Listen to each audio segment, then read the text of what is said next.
Here's the beginning of my book, Life Will Take You There, by Latoya Marshall.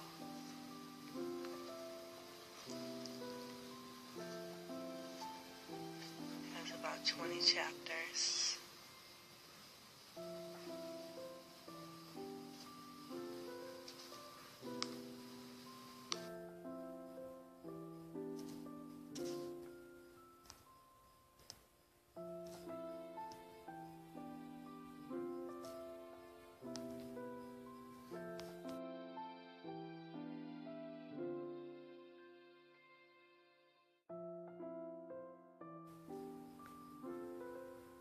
So hi, my name is Latoya Marshall.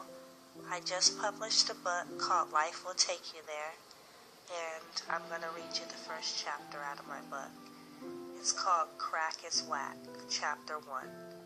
I was born in the 80s, a time when crack cocaine was popping, when you would sell to a fiend outside of a liquor store or on a street corner. I was born in Sacramento, California, with drugs in my system. And back then, CPS didn't take your child away.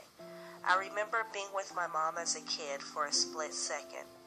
There was this time in particular. I was young, maybe like 6 or 7, and I recall seeing shadows of smoke coming from a pipe. I was in the van with my mother and her boyfriend. My mom had placed me in the back seat and put a sheet up as they sat in the front, smoking. When I was younger, I played alone a lot.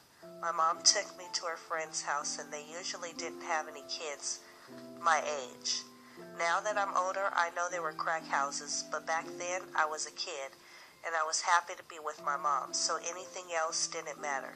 She really could do no wrong.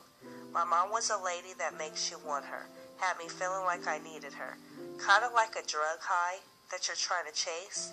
She gave me just enough love for me to be needy towards her, longing to be with her always and wanting to see her.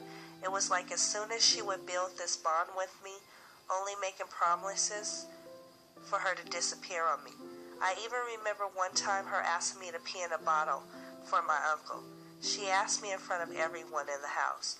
It was several grown people and no kids again. She was a very deceiving person. Everything was always a story or a scam. Being scared and all, I loved my mom and would do anything for her. With that being stated, I went in the bathroom and peed in the bottle. We always stayed with friends. I can't remember her having her own apartment, but I do remember staying with a lot of people. This was normal to me. One time we stayed at one of her friends in Atwater, California. I must have been in like the 2nd grade. I remember running home from school because some guy was following me. I told my mom what happened. It wasn't a safe place, and things just started going downhill from there. At this time, we were staying with a happily married couple. I say they were happily married, but her husband was coming after me, staring and saying inappropriate things to me. I was so young, it was like a feeling. My mom caught the husband trying to touch me in places an adult has no reason to touch an underage child. We slept in their car that night. She must have made some quick arrangements because soon after we went to another friend's house. It was a lady's house. She didn't have a husband, but she did have 1 daughter and 2 sons. The kids had video games and cards. I remember going in the room with them and watching Bodyguard on TV, starring Whitney Houston. One of my favorite movies still to this day. It's been stuck in my head. Laugh out loud. Due to my mother's drug addiction, I stayed with my grandma for a little while. She had dropped me off and left me. She had a problem with leaving me places. She must have been bad at telling time or something because she didn't make the time she tried to keep. Days weren't one of her strengths either because she was mixing up her dates. There was a lot of playing outside and grandma and me time. My grandma, my sister's aunt, lived next door. There was this jump rope I had. I would go outside and connect it to the top of the garage, tie it tightly and swing from it. It was a time for fun and games. I would entertain myself. I also remember not seeing my mom for days, maybe weeks, who knows. It seemed like a while because my grandma had taken my hair out and redid it a couple days at a time. Also during this time of my grandma having me, my mom came over really high one night and the police were called.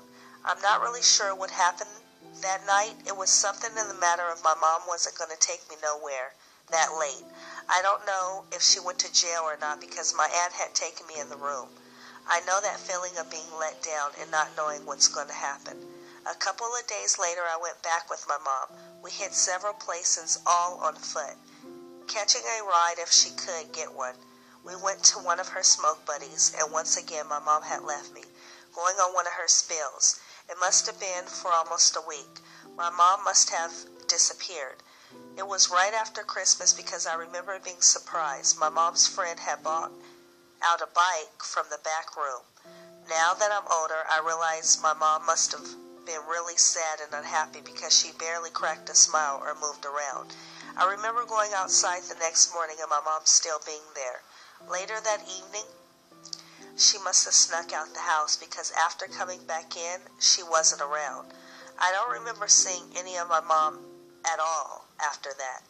I was later told the friend had called my grandma and my mother had reached her peak. My grandma had reached her peak. This was too much for my grandma. She had had enough. There was a knock on the door. It was my dad. He showed up. If you want to read more of the book, you're going to have to buy it. Chapter 2, it's called There's My Dad.